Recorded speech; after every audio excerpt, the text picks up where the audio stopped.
মৃত ব্যক্তির যদি কোনো দেনা পাওনা থাকে সেটা কি তার জন্য জানাজার পূর্বে মিটিয়ে দিতে হবে? মৃত ব্যক্তির কোনো দেনা পাওনা থাকলে সেটা মিটাতে হবে, পাওনাদারের পাওনা পরিশোধ করতে হবে।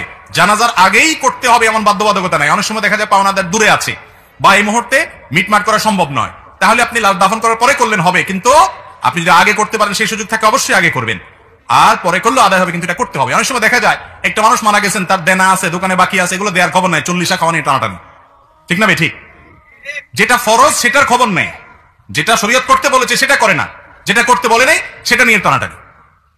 আপনার বাবা মারা গেছেন, উনি দেনাদার, পাওনাদারের কাছে ওনার পাওনা আছে, উনি ঝুলে আছেন, আল্লাহর কাছে পাকড়াও, কারণ পাওনাদারের পাওনা আছে, সেটা দেওয়ার খবর নাই, আপনি ওই মানুষ খাওয়ায় বেড়াচ্ছেন। মানুষ খাওয়ানো গুরুত্বপূর্ণ না পাওনাদারের পাওনা পরিশোধ করা গুরুত্বপূর্ণ? তার রূহ ঝুলে থাকে যে ব্যক্তি পাওনাদারের পাওনা পরিশোধ করা ছাড়া মৃত্যুবরণ করে। শরীয়তের নির্দেশ হলো কোনো মানুষ মারা যাওয়ার পরে তার সম্পদ থেকে সর্বপ্রথম কাজ হলো পাওনাদারের পাওনা দেওয়া, এরপর তিনি ওসিয়ত করলে সেটা পূরণ করা।